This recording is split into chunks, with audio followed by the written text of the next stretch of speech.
Hello everyone, welcome back to my channel. I'm Rebecca Keppel. In today's video, I'm sharing one of Trinity Stamp's Slimline series dies called Quilted Cover. I absolutely love this die. I think it looks just beautiful when you cut it out. But I always like to find lots of different ways to use specialty dies. So today I'm going to share 3 different ways to use this one cover die to make the details really stand out. Let's dive right into this first card, which features heat embossing all over the entire die cut, making it into an enamel cardstock. When you cut the quilted cover die, you see all these beautiful faux stitch details. To make them really pop, grab an embossing ink like Versamark ink and just wipe the pad all over the entire Slimline die cut. Make sure the entire front and sides of the die cut are completely covered with embossing ink. Then pour your choice of embossing powder all over the panel. I'm using a Ranger pink embossing powder. After getting full coverage, warm up your heat tool until it's really hot, and then move the heat tool across the whole panel, melting all of your embossing powder.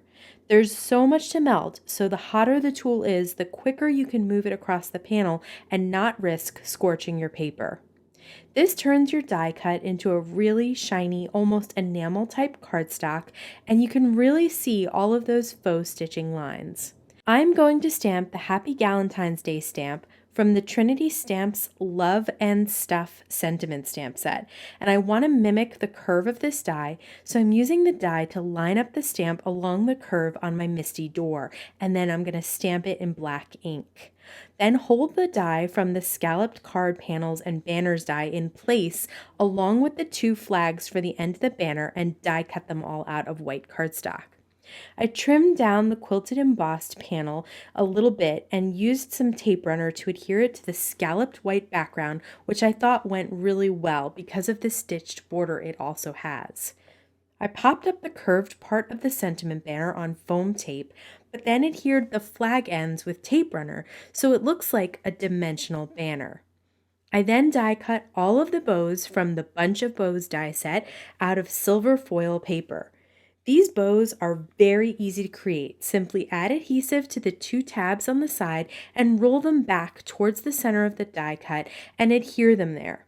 Using a thin piece of cardstock or paper is key so you can roll the bows without creasing them.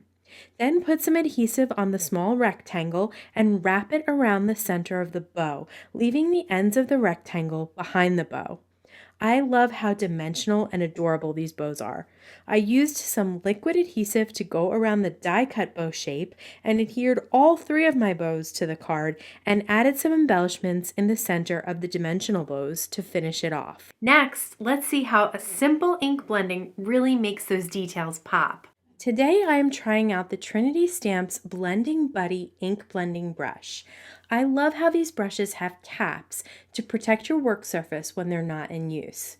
I'm going to ink up this brush with Spun Sugar Distress Oxide ink until the head of the brush is completely covered in ink. Once it's all inked up, I'm going to use a circular motion to apply the ink to the cardstock. As soon as I get started, you can see that the die cut faux stitching really stands out on the ink blended spots.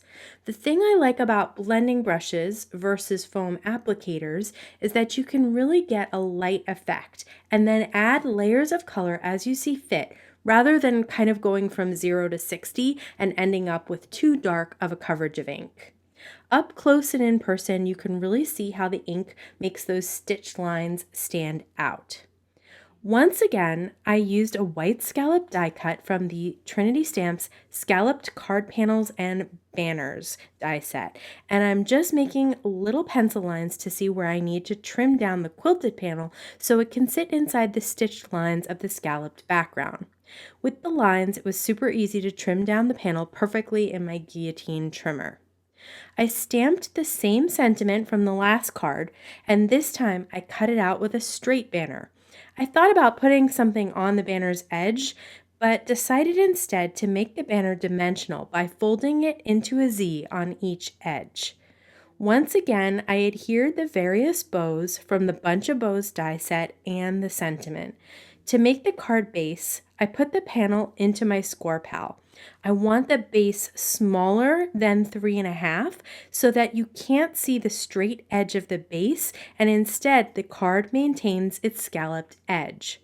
So I actually scored my 8.5 by 11 paper at 3 inches and trimmed off the excess of the cardstock under the open edge.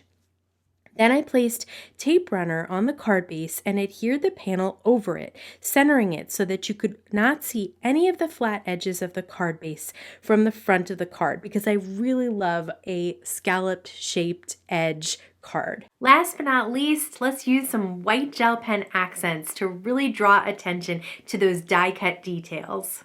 I am using my favorite white gel pen, and anyone who has not seen the video about my favorite white gel pen yet, I'm going to link to it in the upper right corner here.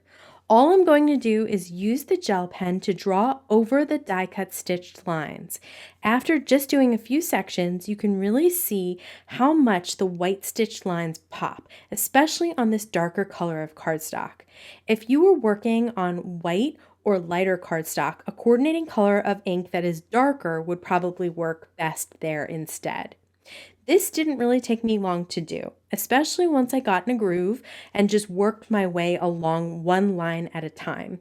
I really think it helps to make it look like actual hand or machine stitching, with the white thread running through the whole panel to create that quilted effect. For this card's scalloped background, I used the same color of cardstock. So I used the same technique to draw stitched lines all around the die cut stitched border. I also added small dots on each of the scallop bumps. I love how easy dots are to make with this pen because the ink flows so smoothly. And the way that the white pops on the pink makes this a perfect background for another Galentine's Day card. The Trinity Stamps Sending Hugs die set comes with this little stitched rectangle. So I cut it out of white cardstock and then lined up the stamp and stamped it on top with black ink. Usually I stamp first and then die cut it out. But with the Misty, I was able to keep that tiny die cut in place and perfectly line up the stamp on top. After adhering the quilted die cut to the scalloped panel with tape runner, I cut a piece of foam tape in half and placed 1/2 behind the sentiment strip and centered it on the card panel. Then I die cut the Hugs letters out of white fun foam for quick and easy dimension, and I'm using liquid glue to apply them above the sentiment strip. I adhered the H and the S first so that I could more easily line up the U and the G. This time I created one little white cardstock bow, so I adhered the bow tails to the top of the S like the S is wearing a bow in its hair, and then I used some liquid glue to adhere the dimensional bow on top of that. Of course, the Trinity Stamps quilted cover die is beautiful just as it is, cutting out cardstock. But try out these methods if you want to really get more bang for your buck. If you want to see more videos about stretching your supplies, be sure to subscribe down below and hit the bell so you can be notified every time I have a new video available. As always, I want to thank you so much for spending time with me today. Please stay safe, stay healthy, and I'll see you again soon.